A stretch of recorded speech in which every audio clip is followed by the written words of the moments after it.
Quite frankly, I listened, the first YouTube video I listened to was Rosa's. Wonderful job, and you'll see that today. And then what happened was I did more research and realized how insidious this was. And that we, all of us, as taxpayers, are actually paying to subsidize the loss of our individual liberty and property rights. It's the truth. So I put this information up on my sign on Route 1 South Bypass. I'm right on the main road. It's a well-known sign, and Rosa didn't know it, but I was advertising her in her book out there for about a month. I mean, I left it up for a long time. I usually only leave things up there for a week or 10 days. And I felt it was that important. And lo and behold, one day, friends of mine, Rick and Mary Heather, came to my house, and they were really upset. I think they were pleased to find that at least I already knew about it, but what I didn't know was that this was going on in my town, Dover, New Hampshire. And they wanted to pass an application to jump on board with a scenic byway or corridor.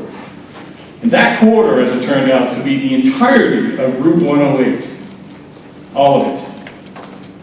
And most of the towns, I think all the towns that are along that corridor have signed on board to this, except for Dover. And we went to the Dover City Council meeting, and we all spoke against this. In fact, nobody was there that spoke for it. We all spoke against it, and what happened ultimately was they tabled it. We subsequently went to transportation meetings and also planning board meetings, spoke against it there as well. But the one thing I learned at these meetings, and then even then watching the video of the meetings afterwards, was how clueless, truly clueless, a lot of the city councilors, for that matter, planning board members and transportation committee members are. I think some of them certainly are aware, but others are not. And by the things and the statements that they made, I knew we were really in for it. You see, this has been going on for 20 years. This all started really in '92 at the summit in Rio. In fact, Rosa made a good point last night. This is the 20th anniversary, right? This month. Yeah. And George H.W. Bush is the one who signed us on to this, and then Bill Clinton, when he became president, really put this in high gear through executive order.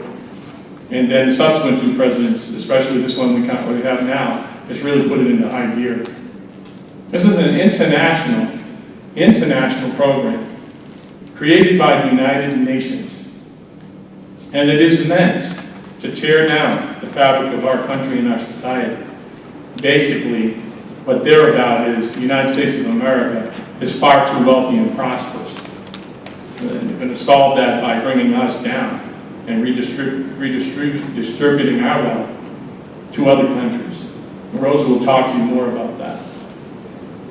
But I want all of you to realize that I'm on board big time. We've got to make sure that we curtail this. One way that we need to do this is to really make our legislators aware. Some of them are, and some of them are working hard already to activate some legislation, create some legislation to actually kill this. And it was Alabama that put forth, Alabama, right, Rosa?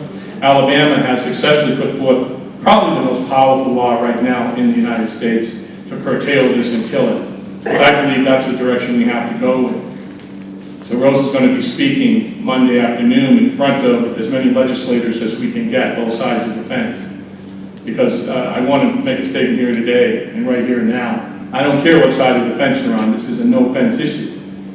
This is an American issue. And many of you who know when I've spoken before crowds, I've always said, I'm an American before I'm anything else. And one thing about Rosa is, she's a warrior. I've used that term a lot. I'm going to use it for her. This isn't easy. You know what she's probably going through coming out against the United Nations Agenda 21. Rosa's a liberal. I'm a conservative. Doesn't matter. This is a common denominator for all of us, because all of us, really, if we're true Americans, are concerned about the shredding of our Constitution that we're seeing every day. And we should be concerned about the restructuring of our great republic. And we should be concerned about the loss of individual liberty and property rights, water rights, for that matter, being able to drive or eat what we want. Look what's happening even in New York City. I mean, they're now mandating how much sugar you can have. You have to have the list of calories now, the caloric content. You can't have a big gulp drink. never thought I'd see the day. So, sit back and relax, enjoy the discussion. You'll have a chance to ask some questions, and I'm sure you're going to have a lot of them. I'm going to give you a little background on Rosa, so you'll know what her qualifications are, and they're pretty profound. Rosa is an ASA. She's a forensic commercial real estate appraiser specializing in eminent domain valuation. Her nearly 30 years of experience analyzing land use and property value enabled her to recognize the planning revolution sweeping this nation.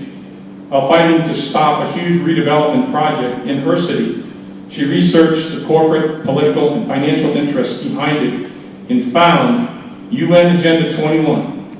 Rosa speaks across the nation and is a regular blogger on her website, DemocratsAgainstUNAgenda21.com. Please give Rosa a big round of applause for coming here.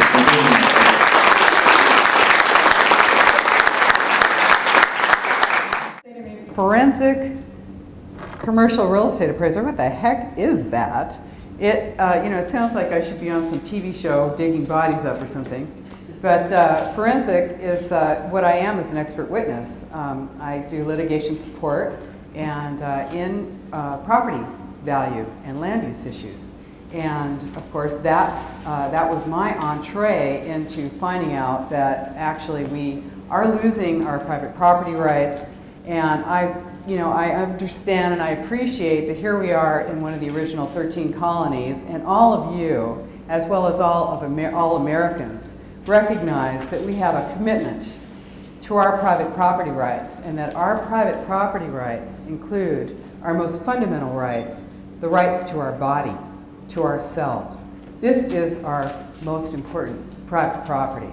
So I do appreciate being in New Hampshire because, of course, your legislature is working on House Bill 1634, which is now a study bill, but is designed to repudiate United Nations Agenda 21 and to it's modeled. Hopefully, it'll be modeled on the new Alabama law, the Alabama Act, which has actually been passed and signed by the by the governor of Alabama. And we'll see when that gets litigated, how that's going to go, because this is actually a movement across the nation.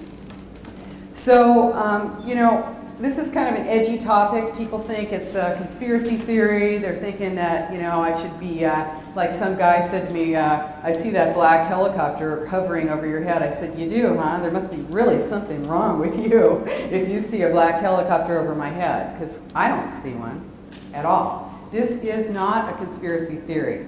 We're talking about a conspiracy fact.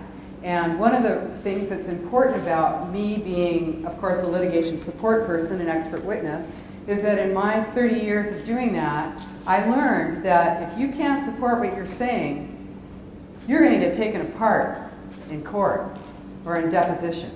So everything that I'm going to be talking about today is a fact. It's fully supported and completely and totally documented. If I'm speculating, I'll let you know. So, of course, I'm here to talk with you about United Nations Agenda 21, Sustainable Development. And as Americans, you're going to find yourselves completely at odds with and deeply concerned by the agenda for the 21st century. And that is what it's called by the United Nations and the world, the Agenda for the 21st Century. That's why it's called Agenda 21. It is a blueprint. It is the action plan to inventory and control all land, all water, all plants, all minerals, all animals, all energy, all construction, all means of production, all information, and all human beings in the world. Inventory and control. This is a transition from representative government, representative democracy, to government by unelected boards and commissions. This is an erasure of our jurisdictional boundaries. It's a loss of private property rights, a loss of sovereignty, and ultimately a loss of our freedom. And this is what it is designed to do. So of course you're going to be concerned about this, not just as Americans, but as free human beings. And this is definitely a nonpartisan issue. Jack's exactly right. This, I don't care whether you're wearing your red or your blue colors. We're not, flashing our gang signs here. We're Americans. This is something we need to work on together. And hopefully by the end of this day, you will have a fuller, more comprehensive understanding of what is happening. This is not something that's happening out there somewhere. It's happening right here in New Hampshire, right here in your town, and in every town in the United States. UN Agenda 21, Sustainable Development, was signed on to by 179 nations, including the United States, in 1992 at the United Nations Earth Summit in Rio de Janeiro, Brazil. George H.W. Bush did commit the United States to implementing sustainable development, and it has been supported by every president ever since. It is a global plan, but it is implemented locally. That is how it's designed. And today is the official ending day of the 20th anniversary of the initial Rio Summit in 1992. They call it Rio Plus 20. It's happening right now in Rio de Janeiro, Brazil. And you're going to you'll read in the paper, if you do read about it, if it's in your paper, or you'll hear about it in the media, the mainstream media, that it's a failure, that they didn't really do what they were hoping to do, that it didn't really have the impact that they were hoping it would, and that is a lie. And a lot of what you'll hear is a lie. In fact, United Nations Agenda 21 Sustainable Development is the biggest public relations scam in the history of the world. But it's far more than that. The agenda for the 21st century is a recipe for destruction. It enables and justifies monitoring and metering and restricting our energy and water usage, and you'll see that as water meters, as smart meters. So water, energy, gas and electric meters. If you don't have those yet, they're coming your way. Instituting a carbon tax on industry, pulverizing our roads and destroying our dams, sinking our economy, exhausting our military with endless war, diagnosing a huge portion of our population with mental illness and drugging us, bleeding our transportation budget with high-cost trains to nowhere, revamping our school system by inserting sustainable development principles from pre-kindergarten all the way to postgraduate school, declaring our public lands off limits to humans, changing every land use document in the nation to require high-density housing in city centers to more easily monitor, surveil, and control us, allowing warrantless searches and domestic surveillance, identifying us as potential enemy combatants, and redefining torture. This is all enabled and justified by United Nations Agenda 21 Sustainable Development. If an enemy was trying to destroy us, it couldn't do a better job. This is the erection of a corporatocracy. It is a global totalitarian state, and it is happening now. Without any flashing lights, it's a stealth plan in plain sight. As I say, it's a 20-year-old plan. It's almost as if there's been a football game going for the last 20 years, and the other side's been on the field making touchdowns, and we've been in the locker room, didn't even know the game was on. But we're suited up, we got our helmets on, we got our pads on, and we're up on the board now. We're making touchdowns because we are becoming aware of United Nations Agenda 21 Sustainable Development. So there's an overarching political and social philosophy that goes with this plan. Every ideology has its its philosophy that goes with it. And this one is communitarianism.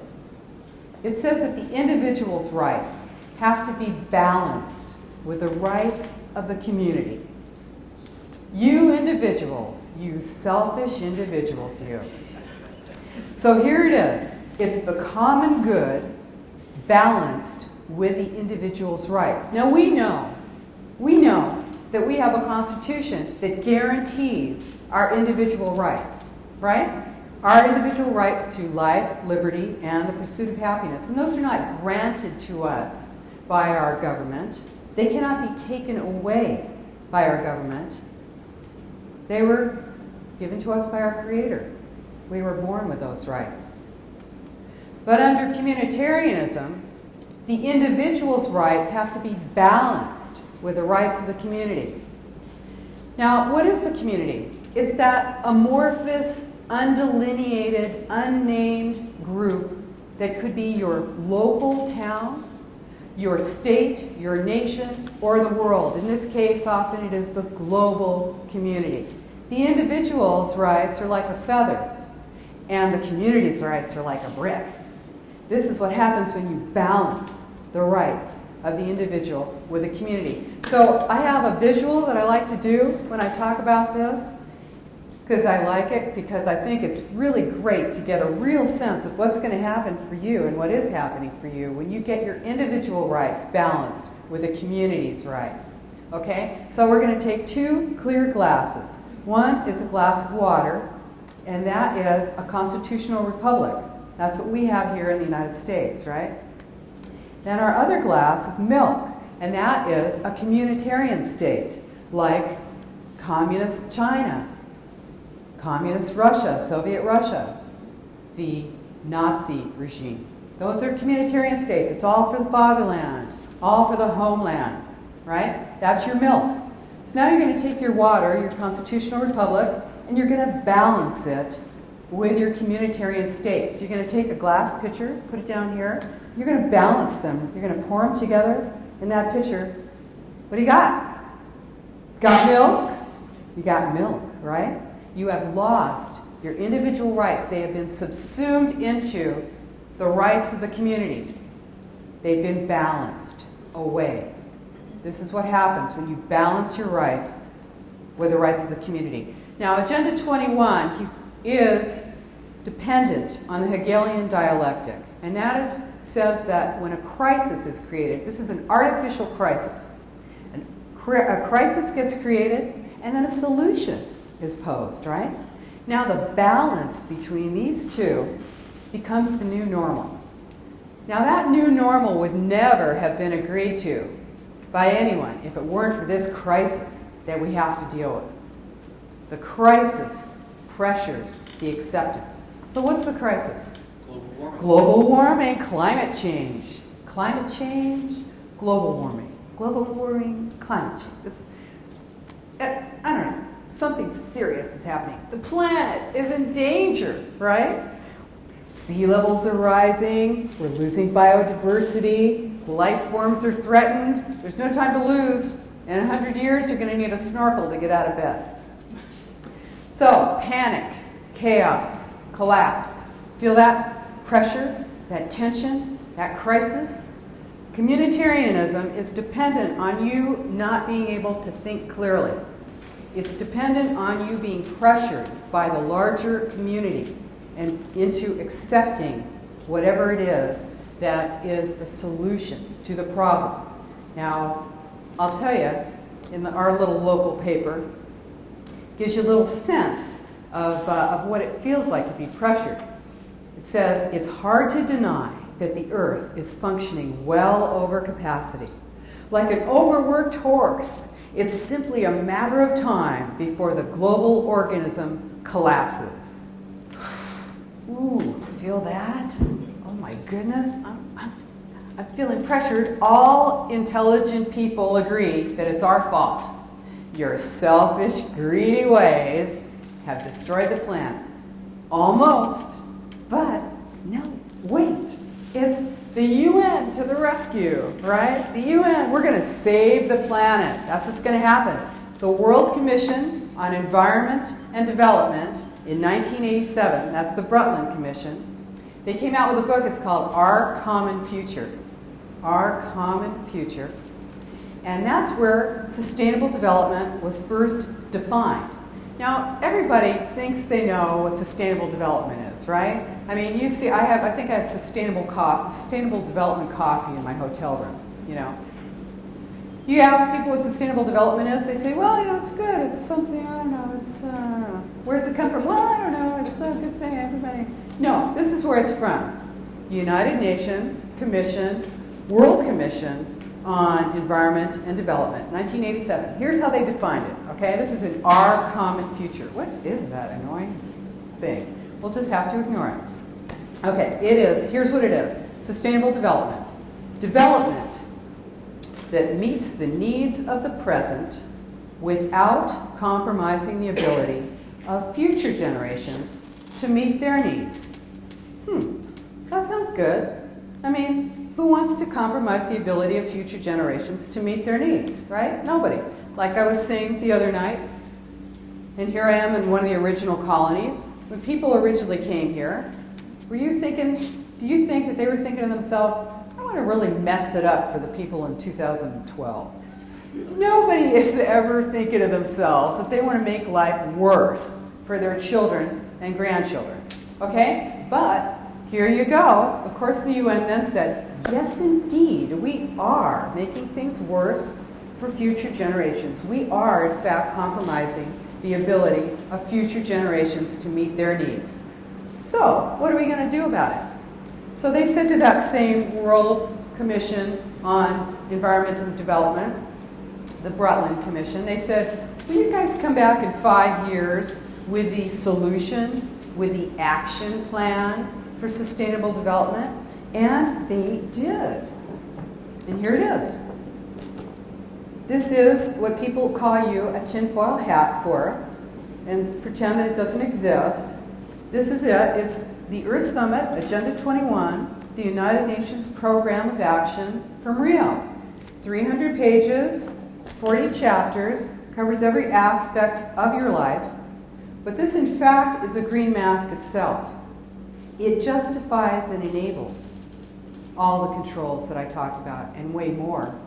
But often when you go through it, it might seem kind of nice. There are many things in here that seem kind of great. Who doesn't want access to clean air and clean water? How could you be against that? So this is part of it. But the chair of the World Commission on Environment and Development, Maurice Strong, who you'll remember from the oil for food scandal, he had to run away from the US and go live in China because he was busted.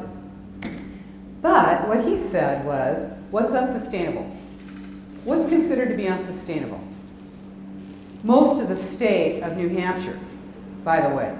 But let's go through it. Single-family residences, private vehicles, the affluent middle-class lifestyle that you all aspire to or enjoy, appliances, air conditioning, meat eating, tillage, golf, dams. Now, there's a list as long as your leg and more of things that are considered to be unsustainable. The point of this is that when you're looking at sustainable development, it is the quality of life that we enjoy has been identified as being unsustainable. And this is the heart of United Nations Agenda 21, Sustainable Development. Now, it's dependent on the balance. And balance is a jargon word. As I said, this is a public relations scam. And it really is, because, you know, a lot of people buy into this, right? They are being manipulated. I think some of the best public relations firms in the world have been working on this just for us, so that we'll buy it. So what do? They have these, what they call the 3 pillars. It's also serious. The 3 pillars. You have, it's like a piece of the Olympic symbol. 3 circles. It's a Venn diagram for people who are into math. Okay? And what it is social equity, the environment, and the economy. And when those are all in balance, in the center, that is sustainable development. And I have an image of that you might be able to see here, and this is what it looks like, right? So you'll find this. I'll show you an image that's very much exactly like this in a minute. So this is what you've got. You're covering every aspect of your life. You're covering economics, housing, transportation, land use, health, water, energy, food production, and population control. China has their own Agenda 21 document. They are working on a sterilization vaccine with the United States. Now, one of the real basis points for Agenda 21 is the precautionary principle. It's precautionary principle, it's principle number 15, and it says, and think about this, when you think about climate, when you think about global warming, climate change, just think about this for a minute. I've got 5 scientists who say it's not true. Well, I have 10 scientists. Well, I have 1,000. Well, I've got 2,000. Well, I have 30,000. Well, I have 60,000. Well, I have 100,000. No, it doesn't matter. Why? Because of the precautionary principle. And here it is. It's if an action or a policy has a suspected risk of causing harm to the public or the environment, in the absence of scientific consensus that the action or policy is harmful, in the absence of scientific consensus that it is harmful, the burden of proof that it is not harmful falls on the party who is taking the action. What does that mean? That means you are guilty until proven innocent. Guilty. That's right. This is the way that it's set up. In the absence of scientific consensus. Okay? What is that? Scientific consensus? Well, I don't care how many scientists you have, because we're always going to have more who are dependent on those grants. Guilty until proven innocent. The EU, the European Union, uses the precautionary principle to make law. Here in the United States, we call it the precautionary approach, and we use it to make policy. But it is making law for you right now. It's a global plan, but it's implemented locally. Got to remember that. When you see, this is what you're going to see. You're going to see manufactured consensus. You're going to see capacity building. You're going to see strengthening community. You're going to see consensus building, vibrant, walkable, transformation, change. All these terms are sustainable development, Agenda 21. Now, in 1992, in Rio de Janeiro, Bush Sr. and 178 other heads of nations, they signed it. Okay? Now, later that year, Clinton was elected in November, right? And then the next 6 months later, after he took office in January, 6 months later, in June of 1993, he created the President's Council on Sustainable Development. The whole purpose of the President's Council on Sustainable Development was to implement Agenda 21 in the United States. It was made up of 12 cabinet-level secretaries, 12 federal agencies, including HUD, EPA, Energy, Transportation, Defense, Interior. Also, who else was on that President's Council on Sustainable Development? The EPA. Didn't I say the EPA? I meant to. Okay, then also you had captains of industry, mainly from energy, like Ken Lay. This was back in 1993. Ken Lay from Enron. You had the environmental groups, like Natural Resources Defense Council and the